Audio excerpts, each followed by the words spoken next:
नमस्कार, मैं हूं पवन त्यागी।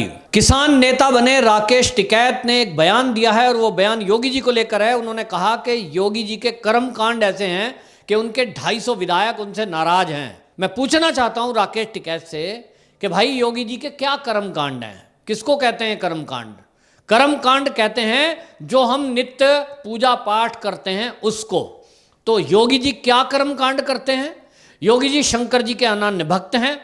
योगी जी गौ की पूजा करते हैं। योगी जी गौ की सेवा करते हैं और वो भगवाधारी वो संत हैं जिन्होंने अपने बचपन में गृह त्याग दिया, गृहस्थी बसाई नहीं और देश और दुनिया की सेवा के लिए दिन रात काम करते हैं।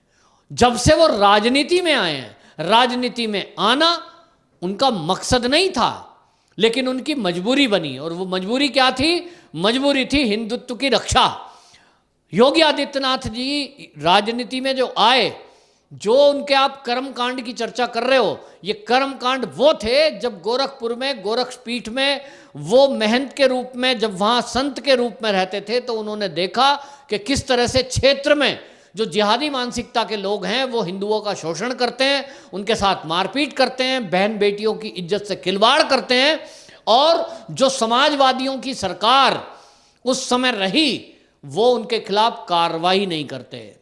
राकेश टिकैत जी, अगर आपने योगी आदित्यनाथ के बारे में थोड़ा कुछ इतिहास में सर्च किया होता, रिसर्च की होती और पढ़ा होता तो आप योगी जी के चरणों में अपने मस्तक को रख देते। ये मैं गारंटी से कह रहा हूं, क्योंकि योगी आदित्यनाथ केवल एक राजनीतिक व्यक्ति नहीं है, वो एक आध्यात्मिक व्यक्तित्व हैं।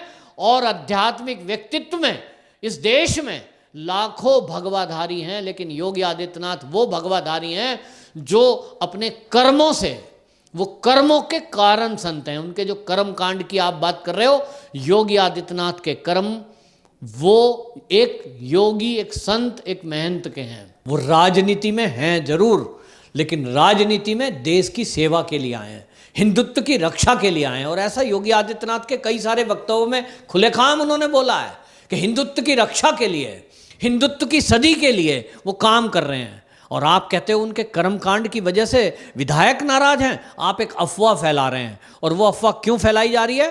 क्योंकि जो समाजवादी पार्टी है, जो कांग्रेसी हैं, उनके पास उत्तर प्रदेश में योगी आदित्यनाथ को हराने के लिए, उनके सामने खड़े होकर भाषण देने के लिए, आपको बताऊं, चुनाव के टाइम में कोई मुद्दा नहीं बचा है। क्यों? क्योंकि अगर आप असलियत में लोगों से पूछोगे उत्तर प्रदेश के, तो लोग बताएंगे कि योगी आदित्यनाथ के बाद ही असली रूप में कोई सत्ता में आया है। अब तक जितनी सरकारें रही, उन्होंने आतंकवादियों को, नेक्सस को बढ़ावा दिया। ऐसे ऐसे लोग आगे पनप गए जिन्होंने गैंगस्टर बनकर गैंग चलाए बड़े बड़े, मुख्तार अंसारी जैसे हैं, विकास दुबे जैसे लोग जो पुलिस पे हमला करने से नहीं चूकते। और लेकिन योगी आदित्यनाथ हैं तो इन सारे जो ये गिरोहबंद लोग, गैंगस्टर हैं, इन पर नकेल ही नहीं कसी। पुलिस को सीधा आदेश है कि यदि कोई बदतमीजी करे, पुलिस पे गोली चलाए, सीधा ऊपर पहुंचा दो, बिल्कुल जेल में डालने की जरूरत नहीं है। और योगी व्यक्ति वो हैं जो खुलकर कहते हैं कि जीरो टॉलरेंस, कोई भ्रष्टाचार में समझौता नहीं, कोई अपराध से कोई समझौता नहीं। और इसलिए आपको बताएं, योगी आदित्यनाथ ने अपने शासन में उत्तर प्रदेश में जो करके दिखाया है, वो उत्तर प्रदेश की राजनीतिक हिस्ट्री में कभी नहीं हुआ कि एक राजनीति में आया हुआ व्यक्ति जो मुख्यमंत्री जैसे पद पर बैठा है, वो कभी भी लाग लपेट की बात नहीं करते, सीधी बात करते हैं। और सीधी उनकी एक ही विचारधारा है, सीधा सीधा लाइन है। यूं तो केंद्र के द्वारा दी गई गाइडलाइन है सबका साथ सबका विकास, और इसी गाइडलाइन पर योगी जी चलते हैं। लेकिन जिस तरह से उन्होंने कोरोना के काल में जो काम किए हैं, जो प्रवासी मजदूरों को लेकर उन्होंने काम किए हैं, उसको लेकर तो WHO जैसी संस्था ने भी उनको सराहा है कि योगी जी का काम पूरे भारत में और कोई मुख्यमंत्री दूसरा कर नहीं पाया।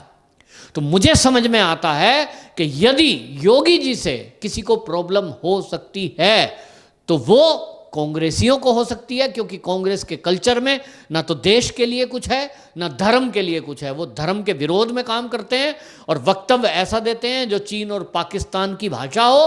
तो कांग्रेस को प्रॉब्लम हो सकती है, क्योंकि वो भगवाधारी योगी आदित्यनाथ से नफरत इसीलिए करते हैं क्योंकि उनको भगवा, हिंदू, हिंदुत्व इनसे नफरत है।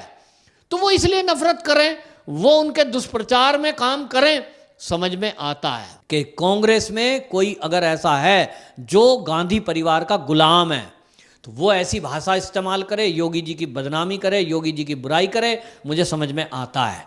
क्योंकि आपने देखा जितिन प्रसाद जिस तरह से कांग्रेस छोड़कर आए, 2-3 पीढ़ियों से कांग्रेस का रहा हो, उसने आकर ये बयान दिया है कि पार्टी तो केवल एक भाजपा है, बाकी तो क्षेत्रीय दल, यानी कांग्रेस को आईना दिखाया है कि कांग्रेस तो केवल एक परिवार की पार्टी है। दूसरी तरफ मुझे समाजवादियों की प्रॉब्लम समझ में आती है, क्योंकि समाजवादी पार्टी वो पार्टी है, उत्तर प्रदेश में जब वो शासन में थी, योगी जी का एक मैं इंटरव्यू सुन रहा था और उन्होंने गोरखपुर की चर्चा करते हुए बताया कि एक यादव परिवार का व्यक्ति पीड़ित होकर पिटकर मेरे पास आ गया क्योंकि उसकी कोई सुनवाई थाने में नहीं हो रही थी और मैं वहाँ का सांसद था, उसके नाते वो दरबार लगाते थे और उस दरबार में आ गया।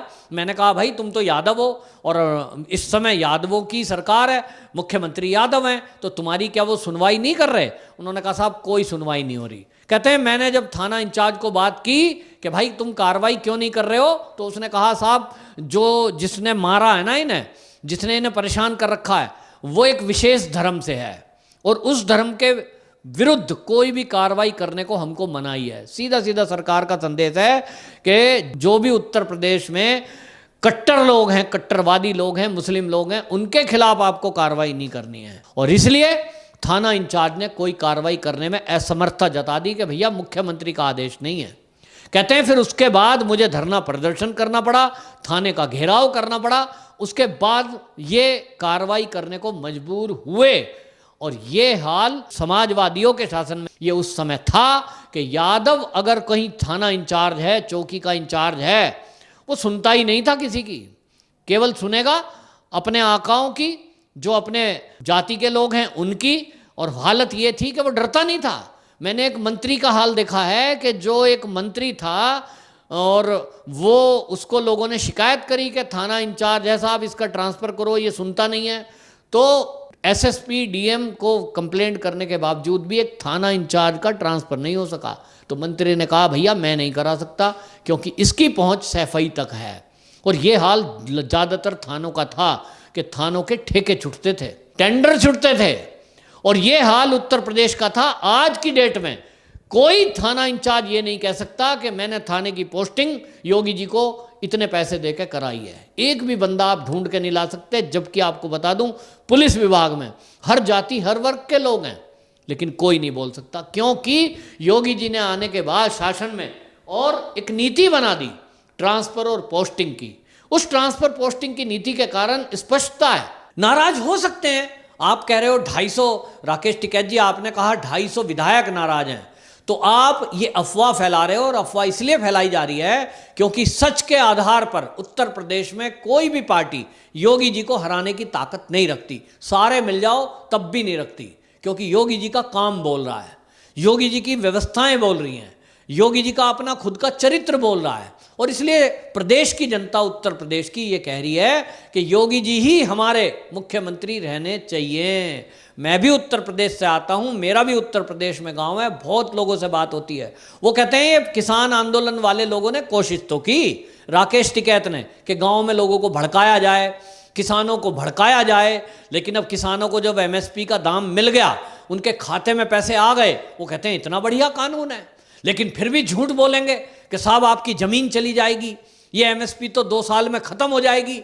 मतलब झूठ बोलकर लोगों को बरगलाकर भटकाकर योगी जी के विरुद्ध खड़ा करना, ये फर्जी किसान नेता करने में लगे हुए हैं। तो राकेश टिकैत एक फर्जीवाड़ा अपने ही तरह से गढ़ के बोल रहे हैं कि 250 विधायक नाराज हैं।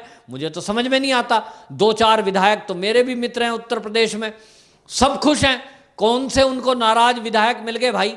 वे विधायक नाराज हो सकते हैं जिनके कोई निजी स्वार्थ पूरे ना हुए हों योगी शासन में। हो सकता है किसी ने नियमों को ताक पर रख के कोई ट्रांसफर कराने के लिए योगी जी को कहा हो, योगी जी ने नहीं करा होगा। किसी की नौकरी लगाने के लिए किसी विधायक ने कहा हो, योगी जी ने नौकरी नहीं लगाई होगी, क्योंकि जो टेस्ट पास करके नियम के अनुसार आएगा वो आएगा। बेनियम पैसा रिश्वत लेकर कोई भर्ती योगी के शासन में हुई, ऐसा कोई एक व्यक्ति नहीं बता सकता। तो हो सकता है ऐसे कुछ विधायक नाराज हो, क्योंकि विधायकों ने सोचा होगा कि हम विधायक बन जाएंगे, उसके बाद अपने रिश्तेदारों को उत्तर प्रदेश में कहीं ना कहीं नौकरियों में सेट करेंगे। पैसा कमाएंगे। ये हो नहीं पा रहा, पैसे कमा नहीं पा रहे, तो वो लोग नाराज हो सकते हैं, मैं गलत नहीं कह रहा हूं। लेकिन अगर कोई ये कहे 250 विधायक नाराज हैं, ये बिल्कुल अफवाह है, कोरी अफवाह, और इसके आगे हो नहीं सकता। कैसी कैसी अफवाहें चल रही हैं, ये राकेश टिकैत इस अफवाह को फैला रहे हैं। एक कोई कह रहा है यूपी के 2 टुकड़े होने वाले हैं। भैया, यूपी के टुकड़े कोई करेगा तो क्या वो तब करेगा जब चुनाव में 6 महीने बचे हैं? बेमतलब की बातें फैलाने का काम कर रहे हैं। कभी कहते हैं योगी जी से तो मोदी और अमित शाह नाराज हैं। अभी वो योगी और अमित शाह से मुलाकात कर ली, इसके बाद इन लोगों का मुंह बंद हो गया। लेकिन झूठ फैलाने वाले अभी भी बाज नहीं आ रहे और वो इस तरह की बातें करते जा रहे हैं। लेकिन राकेश टिकैत जिस तरह की भाषा का इस्तेमाल कर रहे हैं कि योगी जी के कर्म कांडों के कारण उनके विधायक नाराज हैं, तो उन्होंने कर्म कांड पर सवाल उठाया है। और कर्म कांड पर सवाल उठाने वाले कौन हो सकते हैं? वो केवल 2 लोग हो सकते हैं, जिनकी जिहादी मानसिकता हो। वो इस भगवा और भगवे वस्त्रों में धारण किए हुए व्यक्ति के कर्म कांडों से जो नफरत करते हो, वो लोग योगी जी के कर्मों पे सवाल उठा सकते हैं। क्योंकि योगी जी का कर्म परमात्मा की भक्ति, परमात्मा की पूजा और देश की धरती माता की पूजा, ये कर्म कांड किसके हिसाब से खराब हो सकता है? हिंदू के हिसाब से तो खराब हो नहीं सकता। लेकिन राकेश टिकैत जिस तरह की भाषा बोल रहे हैं, मुझे अब शक हो रहा है कि उनका कहीं ये हृदय परिवर्तन, ये धर्म परिवर्तन कैसे हो गया? क्योंकि हिंदू धर्म में जन्मा व्यक्ति इस तरह की भाषा का इस्तेमाल नहीं कर सकता कि वो किसी भगवाधारी के कर्म कांड पर सवाल उठाए। ये राकेश टिकैत जी ने इस तरह की भाषा बोली है, योगी आदित्यनाथ पर सवाल उठाया है। ये दिखा रहा है कि राकेश टिकैत अब पहले वाले राकेश टिकैत नहीं रहे, वो हिंदुओं के कर्म कांड पर भी सवाल उठा रहे हैं। और ये पहली बार नहीं है। ऐसा आपने वीडियो सुना होगा जब राकेश टिकैत ये कह रहे थे कि मंदिर के पंडितों को भी देखना पड़ेगा, इन पे दान बहुत आता है लेकिन इन्होंने हमें चाय तक नहीं पिलाई। मतलब आप गुरुद्वारे की तारीफ करो, आप मस्जिद में जाकर रोजा इफ्तियार पार्टी में शामिल हो और नमाज में खड़े हो जाओ उनके साथ, हो, ये आपकी आज़ादी है। लेकिन आप अगर मंदिर के पुजारी पंडित के ऊपर सवाल उठाओ, हिंदुओं के ऊपर कोई कटाक्ष करो, मंदिरों की दान आने वाली राशि पर कटाक्ष करो, ये कम से कम हिंदुस्तान में हिंदू सहन नहीं करेगा। और आइए चुनाव के मैदान में अब उत्तर प्रदेश की जनता आपसे पूछेगी राकेश टिकैत जी कि आप वही हो ना जिसने मंदिर के पंडितों पर सवाल उठाया था? आप वही हो कि जो योगी आदित्यनाथ के कर्म कांड पर सवाल उठा रहे थे? आपको जवाब देना पड़ेगा। वंदे मातरम।